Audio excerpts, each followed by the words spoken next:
नमस्कार मंडळी, मी प्राजक्ता भावे जहागीरदार स्वरतरंग संगीत अकादमीच्या यूट्यूब चॅनलवर आपलं मनापासून स्वागत करते।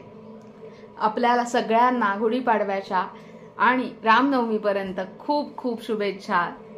आपण जसं महाशिवरात्रीच्या निमित्ताने शिवाच्या वेगवेगळ्या गाण्यांची आणि बंदिशींचा आस्वाद घेतला, त्याप्रमाणेच या 7-8 दिवसांमध्ये आपण रामाची वेगवेगळी गाणी आणि बंदिशी ऐकणार आहोत। त्या कशा वाटतात ते नक्कीच सांगा। ही गाणी चूज करताना असं जाणवतं की ज्या देवांचे स्वभाव जे आहेत त्याच्यावरही त्या गाण्यांची निर्मिती आणि रचना ठरते की काय।